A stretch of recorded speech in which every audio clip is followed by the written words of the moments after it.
One is the son of the President of the United States, the other isn't. Together, well, what I can say is that you probably won't need a cup of coffee. They will keep you engaged and awake. So please welcome Donald Trump Jr. and Omid Malik and our moderator, Sky's Yelda Hakim.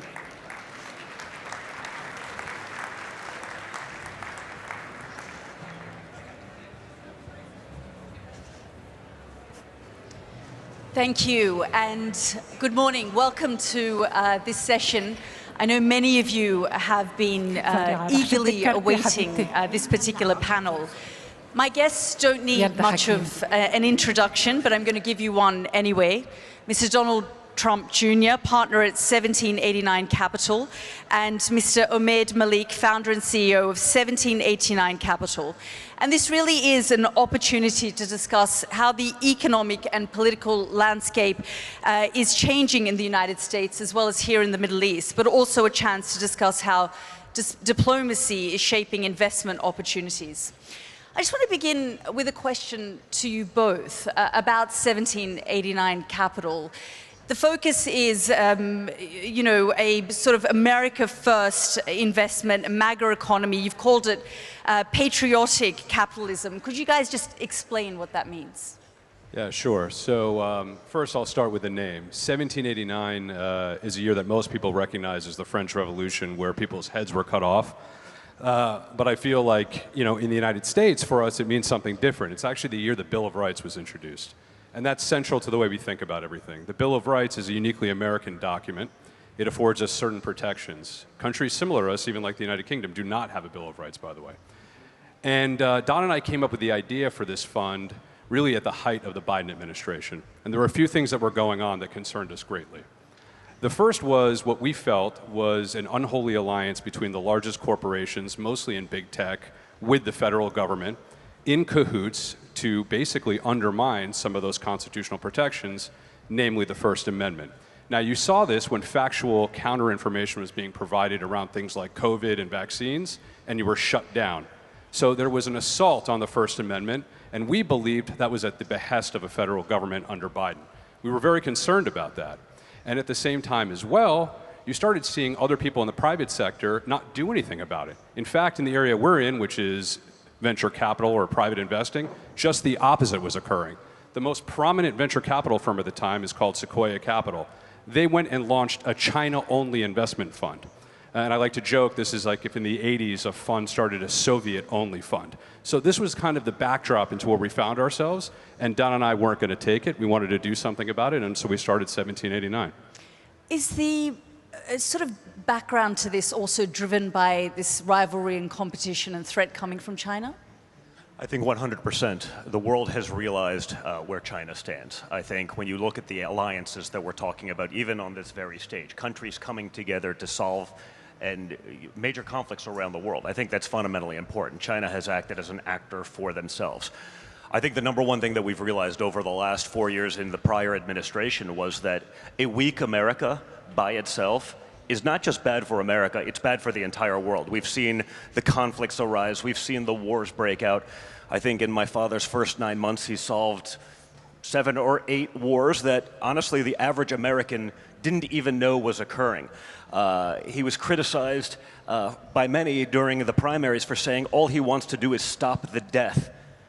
Think about that, criticized for just wanting to stop the death, whether that's Ukraine, Russia, whether that's Gaza, whether it's Thailand, Cambodia, whether it's the stuff in Rwanda.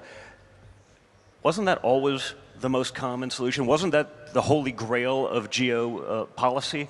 Getting wars to stop and stopping the death, and yet he was criticized, and we realized he was criticized because there's no money in peace, there's only money in war. And so trying to be the guy that solves that, I guess, puts a target on your back, because a lot of powerful entities have profiteered very much from that. And so we wanted to make sure that we created something that hasn't existed in a while, and we saw that yesterday in the opening ceremonies here. Justice. Justice is a great idea, but it has not been weighed equally. Justice has been weaponized. It has been benefited, to one side only. And a big part of that can't just come from government and governmental entities. We actually have to do that in the private sector as well. One without the other doesn't work. And so that was a big focus of 1789 and what we wanted to do, to fund those companies that exist that agree with the fundamental tenets of so many of the freedoms that we are afforded as Americans. And we want to make sure that happens for the rest of the world as well. There's a straight line to the decline of the American middle class with our embrace of China starting with its entrance in the WTO. And I blame our policymakers more than I blame our Chinese for outsourcing our entire supply chain to a country that's 4 times our size. During the George W. Bush and Obama presidencies, you saw this decline accelerate. And the issue that we have is it's not just the policymakers, they were aided and abetted by corporate America that were willing to do that and outsource all of their activities, and then that undermined the middle class in the United States. This is a period of deterioration, and the policymakers and corporate America, again, who then at the same time were embracing this concept of wokeism and ESG policies that made absolutely no sense to shareholder value. It's now established that it actually destroyed shareholder value. And what else were we doing? Fighting wars and quagmires in the Middle East, where we were spending trillions of dollars unnecessarily. The wars in Afghanistan and Iraq got us absolutely nothing. So again, when you talk about further intervention in the Middle East, and again, this is why President Trump won. He was the first to call out China, and he was first to very vocally be against these unnecessary wars. That's why he won. People were sick of it. So if anybody else wants to start another war, the burden is not on us to say no. They have the criminal burden of proof, beyond a reasonable doubt, to do another folly. In fact, during the campaign, he was accused of perhaps trying to start wars. That was kind of a slogan that many people pushed, his critics. I mean, it was probably one of the dumbest soundbites in the history of soundbites, but again, when the narrative was controlled by one side, when censorship was running rampant and it was really functioning as the cheerleader for the left, that was ridiculous. I mean, Donald Trump was labeled as the guy that was going to start World War III. Ironically, it wasn't Donald Trump where all these wars started. Russia didn't invade Ukraine under Donald Trump. They did it, under Obama. They did it again under Joe Biden because, again, they understood that feckless leadership in the White House would allow the bad actors of the world to run rampant. That's a story as old as time. Predators prey on the weak, and if America is weak, the predators are going to act. So that great irony that Donald Trump was going to start World War III when he's the only one in modern foreign policy history who's actually solving wars shouldn't be lost on people, and yet it's something that no one's ever going to speak about. We're going to talk about the Middle East and Ukraine in a moment, but I just want to go back to China because, of course, we know that China dominates and controls the critical minerals. Can America catch up, and how? 100%. We just have to get active. The reality is that the way that China has conducted themselves, especially in Africa as it relates to rare earth minerals, they show up with a briefcase of cash, they pay off someone, they promise jobs, they show up and they bring their own workers. They promise infrastructure, they build it, and 2 years later it crumbles into the ground, and then they leave, leaving a wake of destruction in their background. I think so many of the African nations have woken up to the way that China behaves, and I think that opens up an opportunity for American companies to go in there. Our mandate is we invest in America, but so many other American companies will go into these areas if they feel that they can actually deal on a fair playing field. That has to be created. We've seen the supply chain crises issues over the years. America can no longer just sit there and hope that China's going to be a good actor and distribute these things around the world. I think the rest of the world also understands that they want America to be at the forefront of all of that because they understand where they stand with China as well. The entire ethos of 1789 Capital is about the reindustrialization of the United States. So we are totally behind that. Everything we invest in within the United States does one of two things, either enhances the security or prosperity of America. And reindustrialization doesn't mean making the same types of widgets you made 50 years ago for those people who try to undermine our sentiment. In fact, it means winning in the new economy around areas like artificial intelligence that also, I think, have demonstrated that if you outsource your supply chain, you don't have true national security or sovereignty. We saw this very clearly in COVID. If another country produces the most important goods for your country, then you're in trouble. And we could not do anything with the Chinese during that period of time because they were making things like all of our pharmaceuticals. So it's a national imperative for the private sector to step up and start investing in areas like this. And we're doing that at 1789. And the great thing is, during this period, we have an administration who is being very active in supporting that as well. I want to bring your focus and attention back here to the Middle East. We've just heard from the Qatari Prime Minister, and of course Qatar was pivotal when it came to ceasefire talks in the Middle East, and we saw President Trump's 21 peace point plan that he worked with leaders in this region. But the ceasefire is fragile. Do you think it can be sustained? I think it can, but I think we also have to recognize what's going on. I mean, I think that was pretty breaking news to find out that both the Israelis and the United States basically asked Qatar to bring in some of these people because you're having talks, not just with nation states, but other actors, whether we agree that they're bad or good, they still have to be a part of that peace process. The fact that Qatar was able to do that, they did that at the behest of the United States and Israel, and didn't say anything as they're being critiqued around the world because they had the objective of actually getting to peace, and rather than throwing your allies under the bus to save some PR headaches, they did that. I want more allies like that. I want more partners like that. Very different than what we've seen from places like perhaps the European Union over the last few years, although we didn't see that much yesterday, but over the last few years where it was like, you know what, I'll get a great soundbite in the media if we critique Trump's plan. Even though our foreign policy experts, and I say experts very loosely because if you're an expert but you haven't been right about anything in about 25 to 50 years, you should likely lose your expert status. That doesn't actually happen. So to have an ally like that that's willing to take those hits because of the greater good, to get to a resolution rather than to solve a PR headache in the day, I think that's true leadership and should be commended. We just also heard the Qatari Prime Minister, Tucker, asked him whether, Qatar was going to pay for Israel's destruction, and it was clear that they're not going to. But is the Trump administration, from your perspective, committed to ensuring that there is a reconstruction program? Because there are many who fear that the administration is going to move on pretty quickly and not sort of stay at the long course. Well, I think without question, if there's one thing my father is, he's a builder. I know obviously he's been in politics for the last decade, but he got there by being a builder, so he understands how to do that. I do also know, though, that he understands that the American public isn't going to do what they used to do for years, where we're just going to be the big dumb guy with the checkbook and we're going to cover all of the world's problems and no one else has to do their part. I think he can be, the greatest construction manager in the history of the world, but no one in America wants to bear the entire responsibility of that. That's happened for far too long. Everyone has their ideas. Everyone wants to do X, Y, Z. When it comes to actually writing a check and breaking out their own checkbook, well, we're not interested in that. That changes things. The American public doesn't have the appetite to fund everything for everyone all over the world with no direct benefit to themselves. So I think he can be the manager that brings that together, but everyone's going to actually have to step up and do their part and not just leave it to the United States to cover everything.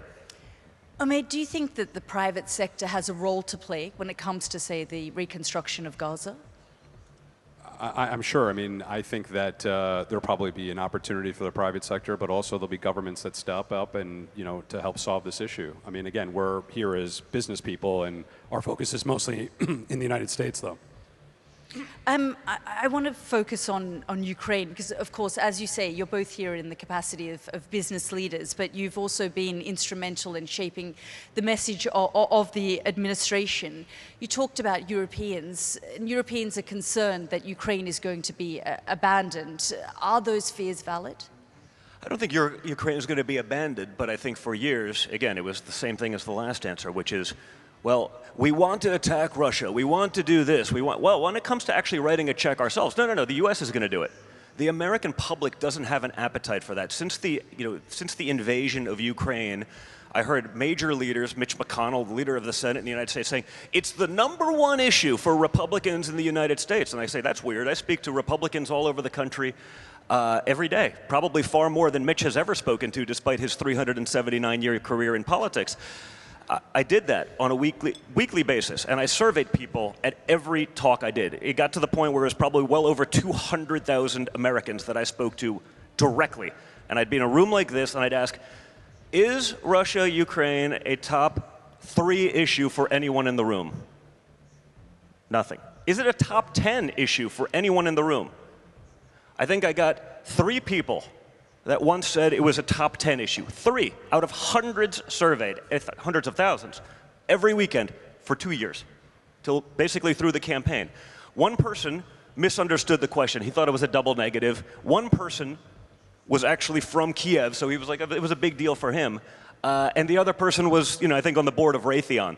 So there was no appetite for that, but that didn't stop a Republican Party from saying it's the #1 issue. It's not, and we actually have to listen to the will of those people. So we want peace, we want to stop the death, but I even saw that yesterday where, on this very stage, what was the idea for Europe, who is on the border of Ukraine, who has much more at stake if this happens? Well, our plan is to win economically when pressed on the issue. How are you going to do that? Well, we're just going to wait for Russia to go bankrupt. That's not a plan. That's not an idea. The gentleman from Spain was a lovely guy. I saw him last night later on at the forum, but Spain was putting in 2.2% rather than the 5% required by NATO, because my father actually wanted people who are the biggest stakeholders to get into the game. Well, we feel that our 2.2% is being utilized more efficiently, and therefore we're not. That's not an answer. That's not a solution. And again, I understand why they are there, because America has set a precedent for decades that they'll just write the check. But if the will of the people isn't there, everyone needs to step up. Everyone has to do their share. And that includes what's happening here in the Middle East. If we do that collectively, we can get to an answer. But if we default to the old ways of America's just going to be the big idiot with a checkbook, that's not going to work. That's not going to happen. And you saw what happened. When my father starts threatening they're going to pull out, we're not going to do this anymore, because he's listening to the people that elected him to office. The whole world, this is outrageous. It's not outrageous, it's common sense. When we're bombing drug boats in the Caribbean, people who are literally bringing in fentanyl to America, something that kills 100,000 Americans a year. Okay, just for perspective, that's 2 Vietnam Wars a year in America.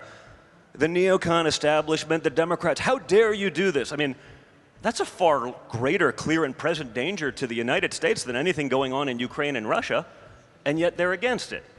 Think of the insanity of that. So my father has a common sense approach to everything. That's because rather than being a lifelong bureaucrat who's never actually done anything in the real world, he has, and he understands what that means, and we have to act accordingly. Yeah, so I just want to say one thing on that. Going back to the gentlelady that spoke yesterday, I think she had a Freudian slip, at least I hope it was one, where she talked about what we did to the Russians in Afghanistan. That's not a great comp, by the way. Okay, that's a horrible comp. What we were doing, we're funding a mujahideen that create radicalization in that country, and we know what we reaped after that. Let's just, I'm a business person, I look at this. We've spent almost $300 billion over there, and now we find out that Zelensky's #2 is under investigation for corruption. Where's the audit of where any of that money went? We should be asking those questions. We have over 300,000 people dead. It doesn't make sense as the United States to have enemies in both Russia, China, and then also add Iran in there. So from a strategic standpoint, again, speaking as a private citizen, my sense is you should act as a reverse Kissinger, neutralize the Russians, and then focus on the real threat that nobody seems to want to talk about except his dad, who started the conversation, that China is the one that you need to focus on. One of the most amazing things I got to witness, I was this summer with my beautiful girlfriend Bettina in Monaco, and we were driving around, and on an average day, 50% of the supercars, the Bugattis, the Ferraris, the this, all had Ukrainian plates. Do we think that was actually earned in Ukraine? I'd been to Ukraine 20 years ago. It wasn't like there was a plethora of wealth there. And yet, you see the #2 there getting arrested for stealing hundreds of millions of dollars. You hear all the rumors about what's going on. When I see every license plate on a supercar in Monaco being Bugattis, the rich fled. They let what they believed to be the peasant class fight these wars. And there was no incentive to stop, because as long as the money train was coming and they were stealing it and no one was auditing anything, the leaders, the decision makers, there was no reason for them to ever come to peace. No different than Putin. It wasn't the son of oligarchs that were fighting these wars. It's someone from Siberia that they're sending there. And he utilized the war to rebuild his manufacturing base. It was very clear that the sanctions that we put on did nothing to actually help. All it did was jack up the price of oil, which allowed him to basically pay for the war with the delta between the two while building up his manufacturing base.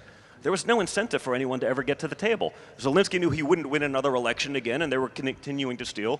Putin was building up his manufacturing base, and all we had in the wake was millions of young men dying for nothing. I mean, obviously, Ukraine has a massive corruption issue, and as you say, they're being It was a far more corrupt country than Russia, as delegated by the United States government prior to this war. But then, because of the war, and because he's one of the great marketers of all time, Zelensky became a borderline deity, especially to the left, where he could do no wrong. He was beyond reproach.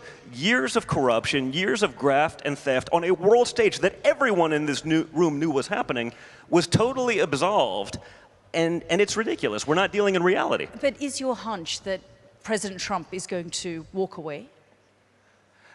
I think he may. What's good about my father and what's unique about my father is you don't know what he's going to do. The fact that he's not predictable, he's not following the playbook of every clown who's, again, been a bureaucrat for decades, you don't know. And so that forces everyone to actually deal in an intellectually honest capacity, which has not happened in far too long. I want to ask you about Elon Musk, because, of course, your company, 1789, deeply invested in many of Elon's companies. I mean, speaking of mediation, have you guys played a role in, we've seen the relationship between the president and Elon Musk go up and down. Have you guys sort of played a role in bringing that bromance back together? I think without question we got to know Elon very intimately during the campaign and the transition process, maintained those relationships. I could get into the backstory of it, but it doesn't really matter. It was largely a manufactured crisis, and you also have two personalities. People often ask me, how is it with your father? I'm like, well, imagine dealing with one Donald Trump, now I have to deal with two. I mean, they're very similar that way. So it created some headaches, but the reality is, they're both very much aligned. They're on message with what we want to do for our country, with what we want to do for freedom of speech, and so much. I think Elon did incredible things with Twitter. I mean, really allowed the democratization of truth and freedom and free speech to occur, and that was something that was a true threat in America right now. When you look at what Elon's done in terms of his companies, I mean, it's a generational talent, a generational level of genius, and my father understands and respects that, and so it's great to see that going forward now. I mean, this is someone who is changing not just the face of freedom of speech, but the face of science and technology, advancing America's interest, and I think that's fundamentally important. We have to protect our geniuses. He's back in the fold. 100%. He's the Thomas Edison of our time. If you look at the companies, we're invested in his entire portfolio. Every single one really falls neatly into our thesis. SpaceX, for example, which, by the way, just announced an $800 billion valuation, which makes it the most valuable private company in America and therefore the world, has probably the greatest consumer product that anyone's ever used, which is Starlink. I'm not sure if you've used it, but you can basically have a flying office now thanks to that. But again, in the case of SpaceX, what you had our government and NASA falling down, and you had a private sector solution to keep the space program afloat, which was SpaceX. And in the same way, as Don pointed out, I think he deserves an enormous amount of credit during a very dark period that I alluded to earlier for keeping free speech alive in America that was under threat when he acquired X or Twitter. That was a huge, huge thing he did, and that's why we're always going to be a supporter of him and his companies. We've got 3 years left of the Trump administration. What can we expect? I think a lot. The great irony was it actually felt very good in the last 24 hours that I've been here. The amount of leaders in this room who have come up to me, they may not say it on a public stage, I understand that gets you some criticism perhaps, but have come up and said, we have 3 years to act. They all get it. They understand that there is a chance that you fall back into the old ways, that everyone that came up to me, even at dinner last night from all over the world, this is the greatest opportunity we've had to reset sort of the global discourse, to be able to effectuate actual change, because they understand that my father is a guy that can get things done. He's perhaps the only one that could get some of these people to a table, effectuate real peace, effectuate real trade, create something that's beneficial for the world. The reality is this: economically or otherwise, a rising tide lifts all boats. If these nations, whether it's Qatar, others in the GCC, are working with the United States, hopefully bringing in Europe, which has its own problems, and that's been a consistent theme throughout the last few months of me speaking at conferences, is what the hell's going on in Europe. But he's the one guy that can do it, and to see world leaders from all over the place understand that and recognize it, I think is a great opportunity, not again just for the United States, but for the world. They understand he's the guy, and it was really heartwarming to see literally dozens of people. This is a 3-year window. This is a window that we'll perhaps never have again to reset things for the good of the world, both business and politically. I was going to just say, we had a conversation last night with a very smart individual here, and he basically said there are 4 things that you look for a great country. One is you have to have extremely strong leadership. You have to have innovative technology, a strong military, and access to cheap energy. The United States right now has all 4 of those, which makes time of the essence. But I also think it's a segue into what you were about to ask also, which is the relationship with this region. Right now, we're mostly focused on the battle for artificial intelligence in the private sector, and there are 2 areas that are going to be most starved. That's access to capital and access to cheap energy.